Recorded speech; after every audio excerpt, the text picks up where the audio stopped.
Hello and welcome back, ladies and gentlemen, to the Historical Humans Reacts. And today we have quite the title for you: Decipher these 2,000-year-old scrolls and win $1 million. Kind of an easy challenge, don't you think, Colin? Oh yeah, it's a wonderful challenge. It's the prizes, to be exact, total $1 million.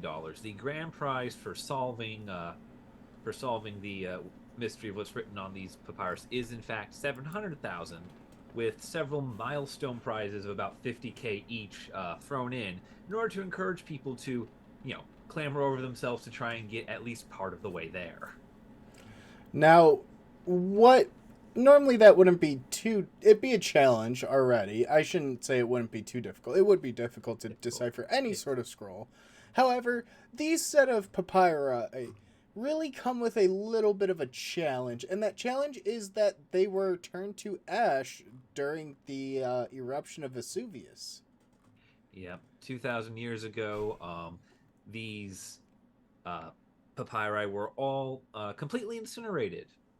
However, they were incinerated near instantaneously, which means that they were found by archaeologists intact, just burned beyond recognition.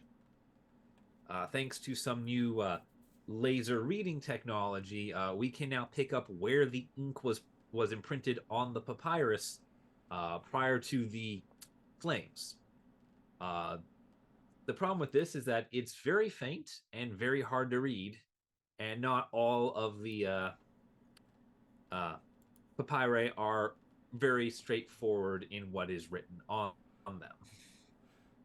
So, it's difficult to figure out what is written where. And with something like 1,000 scrolls of papyri uncovered, there's a lot to get through.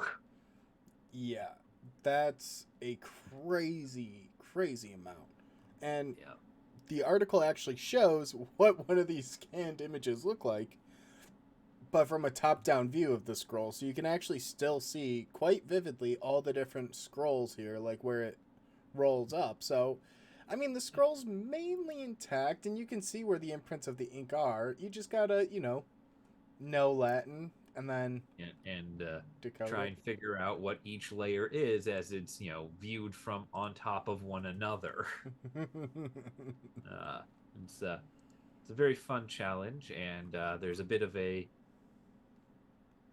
fun historical angle to this too, because the papyri in question come from the village of papyri.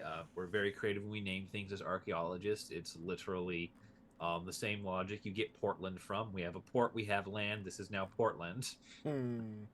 Uh, very simple logic, but the uh, villa is believed to have belonged to a wealthy Roman statesman, not much of a name in his own right from just the layman's history. A man called Lucius Calpurnius Piso Caesoninus. I hate his name every time I have to say it. Uh, How many times do you but have to say it? You would be surprised because he plays a very crucial role in the early life and the rise of one very important minor historical figure, a little known man with some impact called Julius Caesar. Uh, this was Julius Caesar's father's in law's house, or as Oh, Julius would call it, his first bank. oh. So pretty important. So these scrolls probably have some pretty Yeah. valuable Yeah. information on them. We are looking at the house of the man who financed the beginning of the political career of one of the most powerful men of the Roman world. Wow. Uh, yeah, Caesar would later move on to bigger banks such as those run by Crassus and Pompey, but when you're starting out, you're starting out.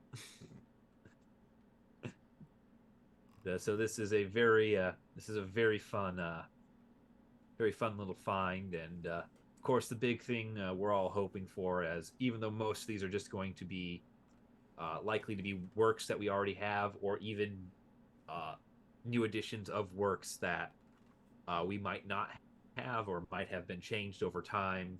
coming down through the centuries. The really juicy thing to hope for is because this is the private library of a very rich politician, we're hoping that there's also going to be, with the fun stuff, uh, ledgers and letters and things that would reveal the politics and the maneuvering of the time. As one does conspire in their seaside villa while maniacally plotting world domination. I don't know anyone in the ancient Roman world that conspired to anything. Yep. You act like there Yeah, were a I lot of agree. invisible strings being pulled or something. Yeah.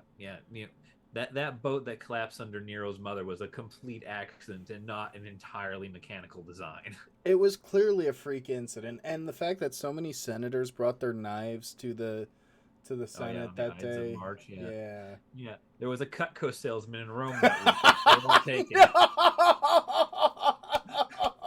The origins of Cutco was in... Yeah. Reply. Cutco caused the Ides of March in the comments to let us know you watched Oh the video. Cutco no! caused the Ides of March. This video has not been sponsored by Cutco. We are an anti-sponsorship company. Do not give us money. Oh my god! Yeah, that would be funny. Yeah, no conspiracies, nothing like that. It was just happenstance. Yes, But the cool thing, to kind of wrap this whole article up, was they acknowledged that they're not going to decipher the whole collection and that there will be some pieces beyond it, but it would offer an insight. And the cool thing is, this article specifically also talks about some ways in which technology can get involved, and there's a lot of conversation around AI and machine learning.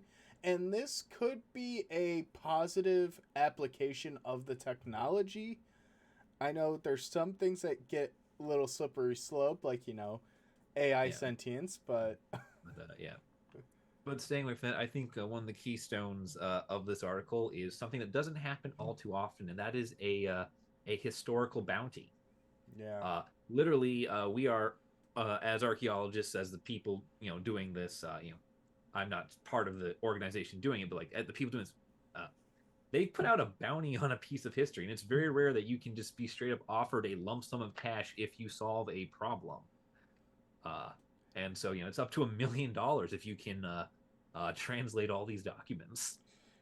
It really is cool though, because a lot of times people talk about the restriction of information, and how academic how academia as a whole likes to protect their information. This is very much like a democratization of it.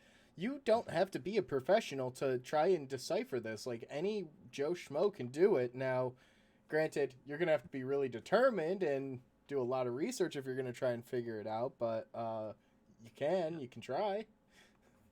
Yeah, and with that too, it's also a very fun thing to note with this is that um, these papyri have survived 250 years of excavation, as this villa was dug up in 1750. So Ooh, they've been through the elements. So this is a very fun challenge, and you know we hope to see what comes out of it. yeah. Very fun. And on that weirdly positive ending for us, I think that's a great point to wrap up. Thank you guys for watching. If you enjoyed the video, drop a like and check out the Humanitaire collections, which will be linked in the description. It's a web shop we released that helps support the Trevor Project. So be sure to check it out and help us support them.